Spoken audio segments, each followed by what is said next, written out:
para sa ating talakayin, susubukan natin bigyang paliwanag ang mga participant sa curriculum. Sino-sino nga ba ang mga kasangkot? Sino-sino ba ang mga may tungkulin na dapat gampanan para sa curriculum? Simulan natin ito sa unang participant na guro.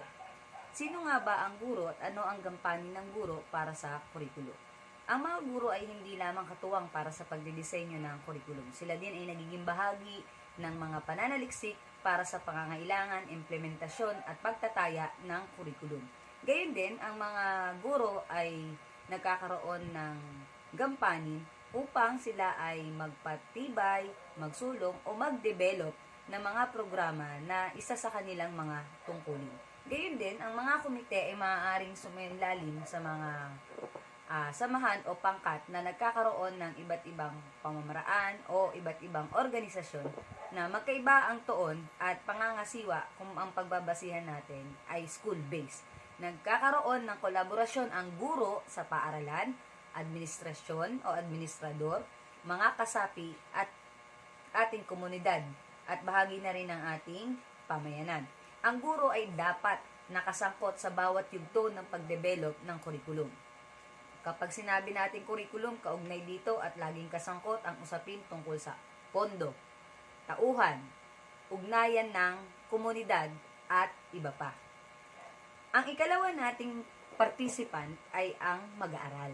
Okay, pinaka-importante din, ano?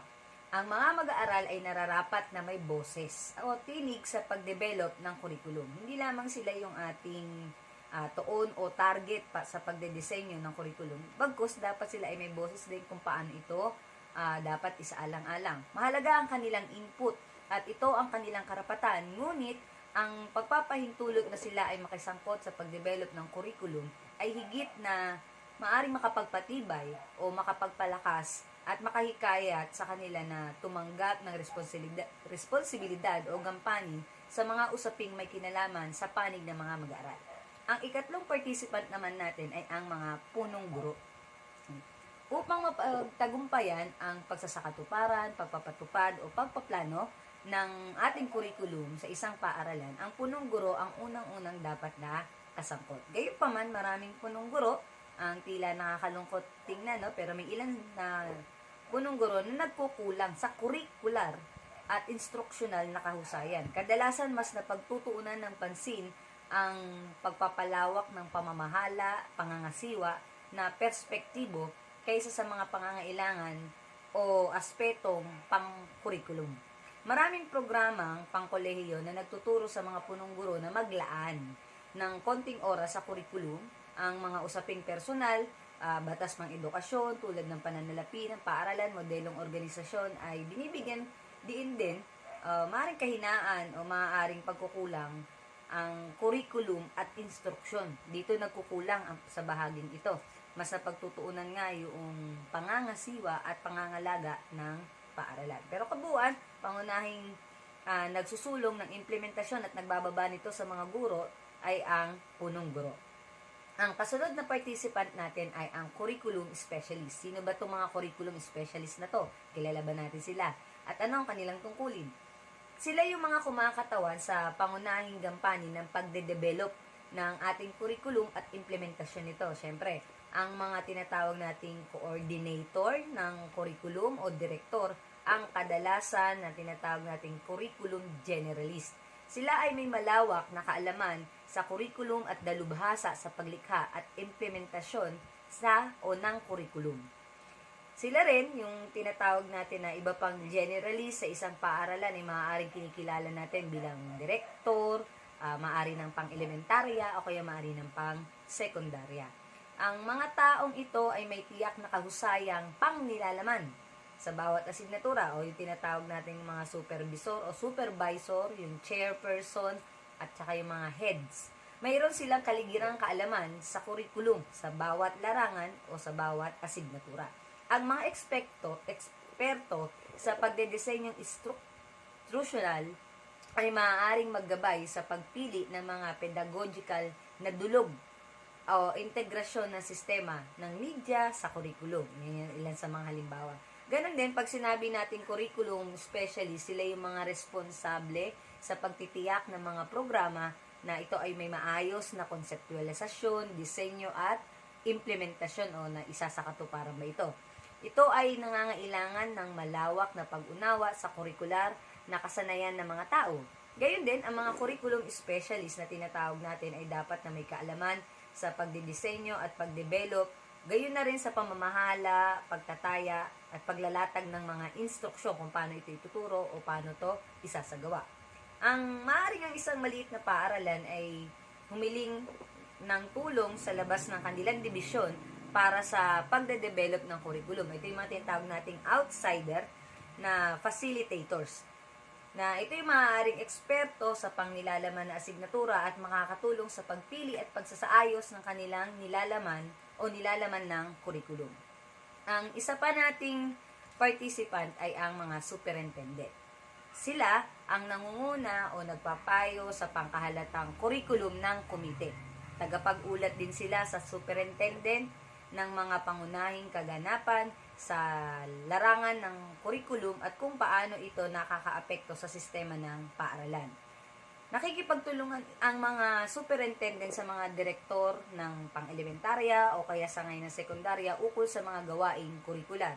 Ganon din, nakatalaga rin sila sa larangan ng pananalapi para sa mga gawaing pang-kurikular. Kasunod pa dito, ang mga superintendent ang nagbibigay ng input sa pagpahayag ng filosofiya, tunguhin, at layunin ng paaralan, batay sa pangangailangan at aangkop sa curriculum. Pang-anim, ito ay naggagabay sa pagtataya ng kahalagahan ng tunguhin at layunin.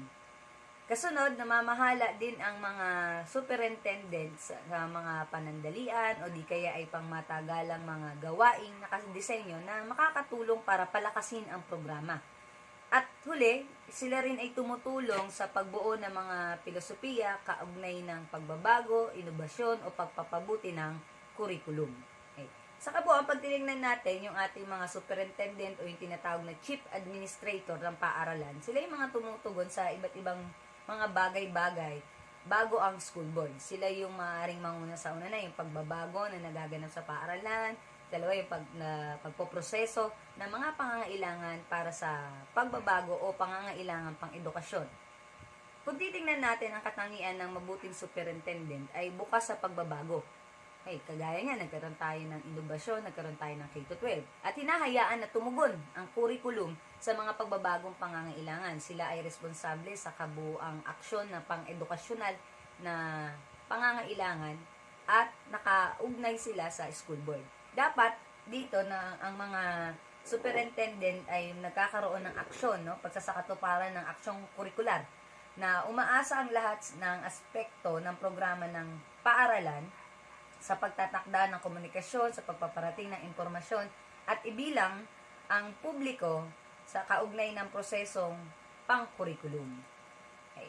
Isa pang ating participant ay mga ahensya ng lipunan. Ano bang kinalaman ng mga iba't ibang ahensya ng lipunan? Ito yung huli nating participant sa curriculum. Ito yung nagkakaroon ng karagdagang gampanin sa lipunan ang paggawa ng edukasyonal na polisiya. Maraming lupon ng lipunan kaugnay ng edukasyon ang gumagawa ng formal na rekomendasyon at nagbibigay ng pamantayan kung ano ang dapat lamanin ng curriculum. Kung paano to isasaayos, paano to isasakatuparan o ano yung magiging implementasyon. Gayon din, naapektuhan ng lipunan ang curriculum sa maraming paraan. Paano nangyayari yon? Ang mga legislatura ay kadalasang naglalabas ng gabay o kaya ng pamantayan kung ano ang ituturo. Sila rin ang nagtatakda ng mga kurso tulad ng edukasyon, pagmamaneho, edukasyon tungkol sa droga o sa pagpaplano ng pamilya. Kadalasan ang mga asosasyon at iba pang pangkat ay nagbubukas o nagbubunsod ng legislatura na magtatakda ng curriculum kasama ang mga tiyak na nilalaman o tukuyin na pangangailangan na tiyak na kailangan ng mga mag-aaral na matutunan. Ang lupon ng lipunang edukasyon ay patuloy ang pagsasagawa ng kanilang gampanin na tumutukoy sa competency at mga sertifikasyon para sa guro, supervisor at administrator. Ngayon, bukod dito sa mga nabanggit na participant, meron pa rin namang iba pang participant ang curriculum. Ano-ano ito? Isa ay yung batayang aklat. na malawakan nating ginagamit at instruksyonal na kagamitan. Pangalawa, ang iba't ibang profesional na organisasyon at syempre mga kasapi nito o miyembro.